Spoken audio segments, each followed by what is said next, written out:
And today we're going to be talking about sports salaries. Are they too high? Are these athletes worth it? And I want to first start off by asking my co-host that question. NFL, Major League Baseball, NHL, National Basketball Association. Do they make too much money? Well, the common answer, of course, is yes. When you juxtapose it against what the average employee makes in America or in any given marketplace. However, speaking of marketplace, it's a marketplace-driven arena that is sports, and that is where all the money figures come in. Mm-hmm. We pay for the tickets, and someone has to take the money from the tickets. Yeah, there's a sports writer from California who made an interesting statement. He said, the fans whine and moan and point fingers, but he also said, are the same fans that pay hundreds of dollars to see these athletes play, mm-hmm. And so that there is some justification for that. Yes, indeed. It's a necessary evil. We pay the freight we pay the ticket fees, and so again, someone has to get paid by that, and the athletes have, through free agentry or free agency, have gotten themselves in a position where they can actually bargain for a lot of that money right out of the gate. Grown men playing kids' games for millions of dollars. There just seems to be somewhat of a diamond water paradox there. It's not a necessity. It's a luxury. It's entertainment. It's not the type of thing that you actually need, that someone that would supply a necessity would give us. The diamond water paradox. Diamond water paradox. Professor Garrard. If I'm thirsty on a desert island, don't give me a diamond, even though the diamond may be worth hundreds or thousands of dollars. Give me a glass of water. Mm-hmm. Once my thirst is quenched, give me the diamond then. We've got a diamond water paradox here, and these athletes, I think sometimes these agents and athletes take advantage of that. Let's look at some of the pros and cons. Pros, they're worth it. They're worth the money, whatever that means. Supply and demand. They can get injured, and they have short careers, mm-hmm. shorter than the average 9-to-5er. Some of the cons, it's an above average wage. It's a kid's game. It's entertainment. They're not role models, and many of them just simply aren't educated. Okay, so there's our landscape. With the cons, they're pretty obvious, because our common sense tells us that it's a very illogical career field, that it doesn't have any true redeeming value to the society, if you will, from that aspect. However, on the pro side, it's market driven. We talk of supply and demand. The average person walking down the street, first of all, the average person isn't over 6'2" or 6'3" to begin with, which are some of the shortest players in the NBA. Mm-hmm. So the field is closed right there, which is a natural gift from God and from genetics, that you have all of a sudden woke up one morning and you were 6'7", mm-hmm. or you were 7'2". So that already narrows the field, hence making it rare. And rarity is sort of the key to wealth. Rarity. Okay, so mm-hmm. we're dealing with rarity, we're dealing with skill level here. Right. A classic example was Tyson Chandler, for instance. Okay. Here's a young man who plays for the Chicago Bulls currently. Yes. Mm-hmm. At 15 years old, he was 7 feet tall. Mm-hmm. So for the most part, we have somewhat of an idea of what career he's going to be in. Indeed. It's not like he's going to be a... you pick the career. He's not going to be a banker. He's not going to be a pharmacist. He's not going to be a garbage man. It was pretty much laid out for him. And then, of course, he had to take and cultivate that. Mm-hmm. And therein lies the reason that he can acquire such tremendous wealth. He mm-hmm. did cultivate it. Right. You have to give these athletes that much credit. There are other things that young man could have been doing when he was growing up. Okay. That he didn't do. He chose not to do. He went to the playground and cultivated his skill. and hence he maximized his potential. And speaking of that individual, his star is still rising. It's going to be out and out frightening, the things that guy is going to be able to do. Most definitely. Lots of mental and physical dexterity. Indeed. With the Tyson Chandler. Let's look at salaries. Okay. All right. The National Basketball Association, the NBA, has an average salary of $2.3 million a year. An average salary. Average salary. Mm-hmm. The Major League Baseball, $1.3 million a year. Mm-hmm. NFL, $750,000 a year, and the NHL, $1 million a year. We got quite a disparity there. All these are professional athletes. Yes. Why are the differences? Why does the NBA player get so much more? $1 million a year more than these other athletes? The basketball aficionado might say that NBA players are the best athletes in the world. It's arguably been said of them that they are the best athletes in the world. But on a more practical and economic scale, we could probably just go to numbers and see where a basketball team is comprised of only five principals and then only 12 fellas on the whole roster. So the numbers are smaller as far as how many people you need to field a team. Okay. Contrast that with the NFL, where you need an army, basically. It's about, I think, a 60-man roster. Okay. 45, I think it's dwindled down to. But there are, when you talk about your practice squad, we're talking 60 to 75 men that you have to provide salaries for. And ditto for the NHL. There are more players than basketball. There are more players in Major League Baseball. So that might be some of the factors. Right, the percentages, not just, yes, we're going to honor NBA players with more money. Right. But you're looking at percentages here. Again, market-driven. That's totally market-driven. And that can give our viewers more solace in knowing that it's not any kind of moral judgment here. It's strictly dollars and cents. Dollars and cents. Let's look at broadcasting and TV rights here. NFL, $1.7 billion, the NFL TV rights. NBA, $17.6 billion. That's 17 times higher than the NFL. Wow. Wow. Major League Baseball, anywhere from $250 million to $1 billion. A-Rod's salary is almost all of the Major League Baseball's TV rights. Incredible. And then the NHL, about $50 to $100 million in television rights. That's really curious about the NBA, and it's so funny because people always say, oh, I'm tired of the NBA, I'm not going to watch anymore, and NBA players, I'd rather watch hockey, but why are the numbers so high? Right. Because secretly everybody knows that those are probably the best athletes in the world. And I wanna check you on that though, okay, with this best athletes in the world thing. Okay.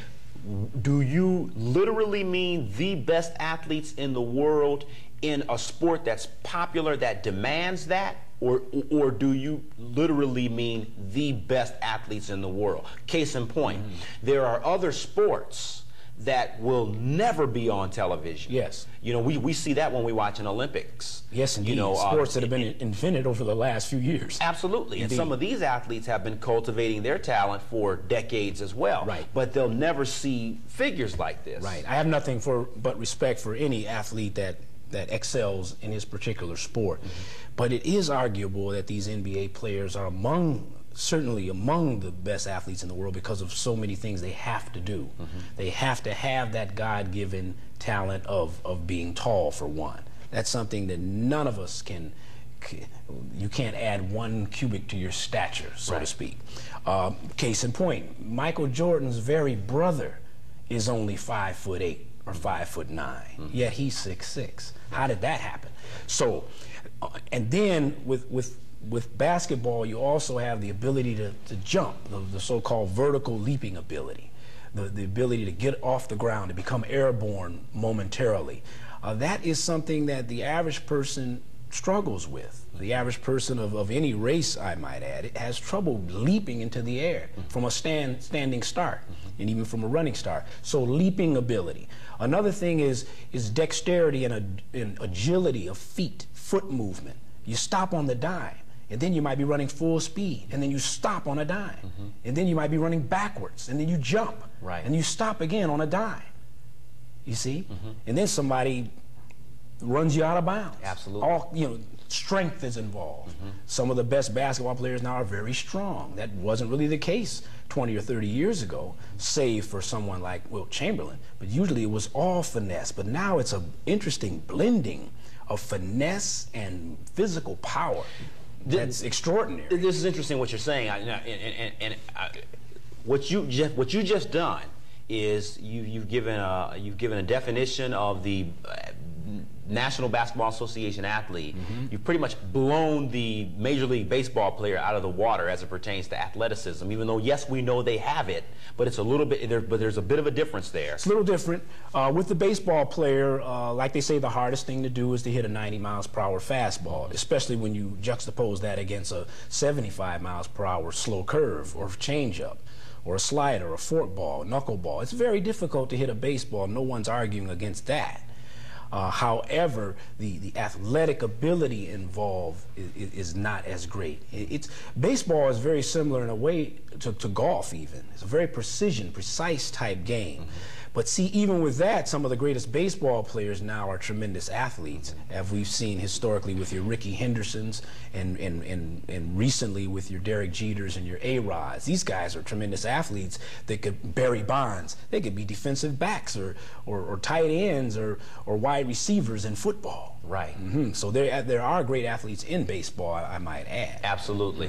We want to give baseball, we want to give hockey, and we also want to give football their credence. We're going to come back in a moment with those sports. We're also going to talk about celebrities that do movies and that do television. We're going to talk about their salaries as well after this short break. Okay. All right. That's right.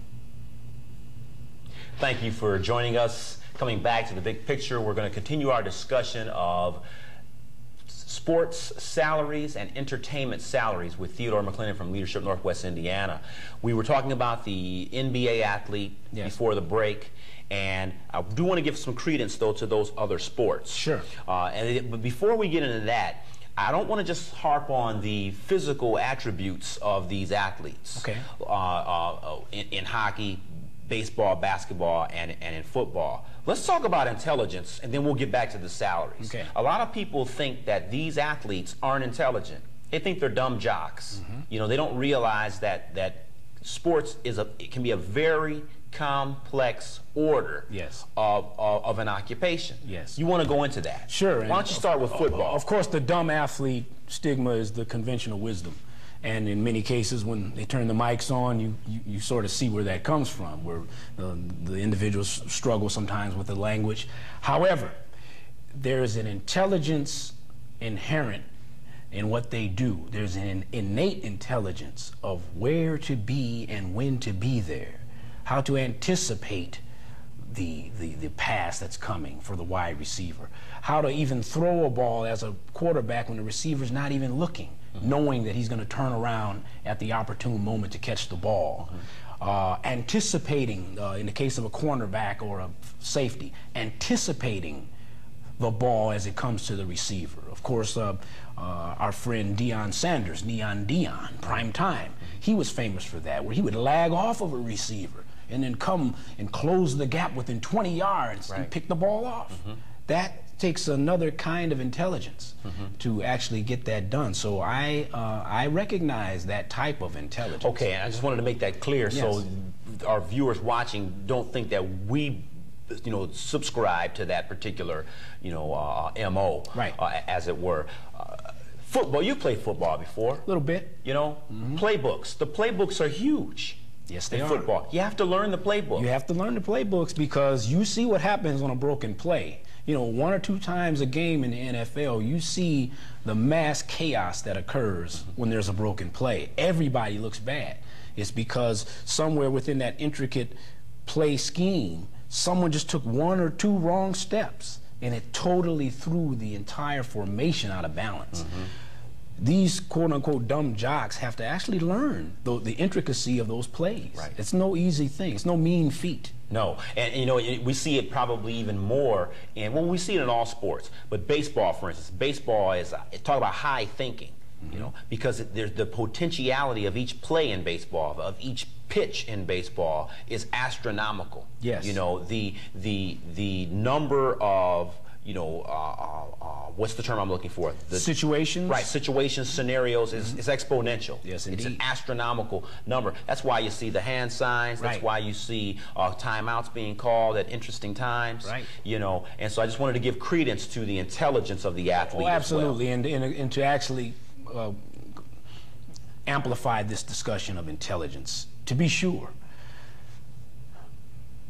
the world's famous fan, Jack Nicholson, who goes to all the Laker games and has been for the last 20 some odd years, the real reason he goes, and they very seldom get into this, but back in the early days, the reason he goes is because of this sort of extra sensory intelligence that's going on a basketball court. He says these men are anticipating what the next man is going to do. And these men are operating on like the high trapeze of consciousness, if you will, where they're in the air half the time, and they're moving, they're turning, and they're thinking, and there's physics involved, where the ball's coming at this rate of speed, and that's why he goes, not just to cheer on the Lakers per se, Right. but to observe and admire the beauty of the game. And I see, this is good. I think we're going beyond the discussion of salary, and I think what we've done is we're actually justifying the salary by showing that this isn't just a physical thing, but it's a mental one as well. Right. And then we also, and when you add those two things with the demand that fans create, you know, there go the salary. And history is replete with, and you know some, I know some, our viewers out there know, a great athlete that grew up in their neighborhood that was just absolutely extraordinary, but he took some wrong turns in his life. We know the playground legends, okay? And so in order not to take that wrong turn, that takes a degree of intelligence. Yes, it does. Not to take the wrong turn. Because, again, there are scores of great athletes that never made it. That's right. Never That's right. made it. That's right. One other segment I want to look at here with the athletes, and because I don't want to just look at the top 4 sports. Okay. But let's look at golf. Hey, you win a tournament, $5 million. You win a tournament, $750,000. You know, let's talk about their worth just briefly. Okay. All right. About golf. Yes. It's highly precise. It's strategic. You have to have nerves of steel. To play that game at the high level that folks like Tiger, people like historically Jack Nicklaus, Arnold Palmer, and then recent guys like Ernie Els and the Garcia fella, they play at that level because they have nerves of steel. And even if your game is near perfect, if you don't have that type of steely determination and poise and calmness under pressure, you can't be a great golfer. So my hat is off to golfers. It's a very difficult game. Yes, and I didn't want to ignore it. You know, it's a game I play. You play golf? Yes, I love golf. Charles Barkley. They let us play golf? Yes, they do. Cut that out. You cut that out. Charles Barkley plays golf because and this is an interesting quote from both Charles Barkley and Branford Marsalis. They said they both play golf because it humbles them. Indeed. You know, because both of those guys have pretty big mouths. Big time. But when they're on the golf course, they're immediately humbled. Yes. Because they can't do on the golf course what Charles Barkley once could do on a basketball court and what Branford Marsalis can do with the saxophone. Yes, they can't indeed. do that on a golf course. You're battling terrain, you're battling weather, you're battling strength, distance, endurance, you're battling the opponent. Yes. And you're battling.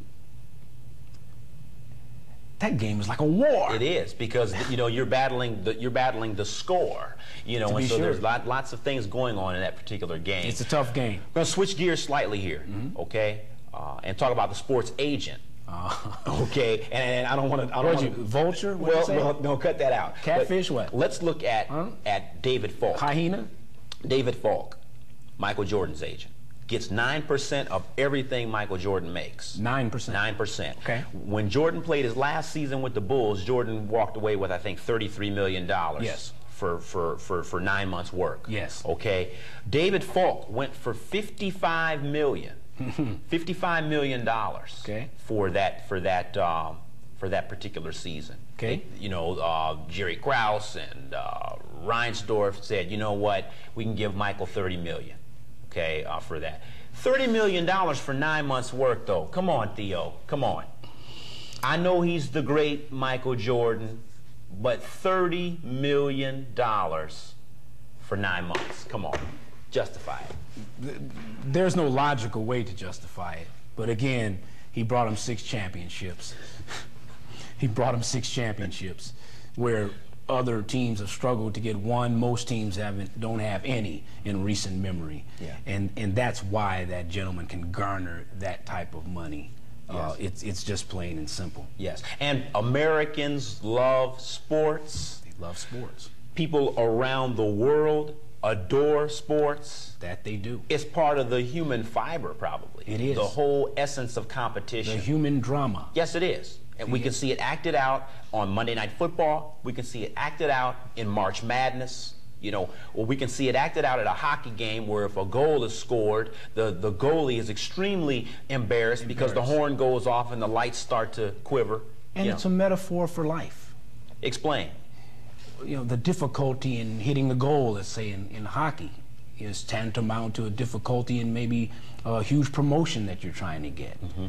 Tantamount to the success of your entrepreneurial interests. Yes. You know, scoring that goal amid many obstacles. That's right. It's a metaphor for living. And we just can't beat up the athlete. You know, I think it's not always fair for someone to say they make too much money, because you always have to ask this question. We have to go to Einstein. It's theory of relativity. Okay. They make too much money relative to what? What? That becomes the bottom line, because if, Johnny Paycheck, Joe Sixpack. bottom line, because you know everyone in this life receives some type of salary. Yes. Okay. Who's to say that you don't make too much doing what you do? And so we always have to be careful. It's easy to look at things in a vacuum when we place someone else in a vacuum. True. But when we put ourselves there, we don't want to examine that particular situation. Absolutely. You know, we've got a few moments left. I want to segue into other entertainers. Okay. Okay. Movie stars, television stars. Probably overpaid so much more than athletes, but go ahead and make Okay, your now point. I want you to explain that, because okay, let's look at a Will Smith. Will Smith, rap star, movie star, 20 million a film now. Brad Pitt, 26 million a film. Okay, Sam Jackson, he lowballs it along with Robert De Niro. Those guys will take 12, they'll take 7 million, they'll take 15 million a film, but they always ask for a portion of the gate. Okay, percentages of ticket sales. Right. Too much money? Well, again, the odd thing is not that it's too much money, but that nobody really complains about them, as opposed to the way they do athletes. Why is that? That's a curious Why thing. is that? Brad Pitt, $26 million for 6 months' work doing a movie. Why don't people complain about that? Because it's Hollywood. And they can put the veil over your eyes in so many ways. So it's like special effects, economics. Okay. Okay? Okay. We're fooled. Yeah. Oh, sure, give him 26 million. Okay. Yeah. You know, where do I buy my ticket? Right. In the grungy popcorn. Yeah. Yeah, absolutely. You know, it's funny that you mentioned that too, because I think what we're trying to do today is to take away the frivolity that people automatically assume when we enter a discussion that talks about sports. Right. People think it's frivolous. Right. You know, when the reality is you're operating with high skill levels. If we got a moment, if we can just go into the sort of meta discussion here, the discussion beyond this particular discussion, and just say that ultimately it has to do with the gifts of individuals, the gifts and talents of what people bring to the table within their particular field of endeavor. And it's indisputable. We can't argue that these are very gifted people. I mean, Will Smith, he has the gift of gab. He's tall, he's handsome, He's a shrewd business person. After making some mistakes in his early rap career, he got straightened out by his dad about what's honest and what's decent and what's reasonable, straightened his life out, has become a tremendous star as a result. But he has cultivated gifts and talents. That's what it's all about. And we in Northwest Indiana have to really recognize that. You really have to go for what you know, as the saying goes. Find out what it is you can do. Don't besmirch or bemoan the success or fate of others. But what is it that you can do? What can you bring to the table to command that type of wealth? Absolutely. And I think we find that a lot of times when people spend more time and energy on someone else's endeavor as opposed to their own. Right. You know, that's why I can't sit here right now and be mad at Alex Rodriguez for signing a $252 million baseball contract. Right. And it seems unfair. It really does. You even look at Alex Rodriguez. The fella, he makes it look so easy. You know, but he's gifted. The guy is so gifted, there's no way about it. I mean, after this career, he might even be a movie star. He's a very handsome guy. Right. You know, but sometimes God, the creator, doles out that kind of talent to you, but you still have to use it. But everybody has talent. Everybody has some kind of talent that they could really cultivate. That's right. That's right. That's right. You know, I want to thank you for being on the show today. I really do, because especially taking this to the meta discussion. Indeed. You know, and before we close, though, you need to define that term, because you use that term a lot, and you're always trying to talk over people's heads. You know, I talk about beta, and you take it to meta discussion. Hey, what is that? We can make a rap song. Come on, man. Help our viewers out with this now. Again, I'm just saying, sometime you need to have the big picture discussion. Indeed. Our very television show is about the meta discussion. Let's talk about the discussion that encompasses the smaller discussions, and let's try to see the big picture. That's basically it, Garrard. I understand. Okay. Well, hey, we want to thank you all for joining us on the big picture today, and we ask that you join us next week. Have a good day.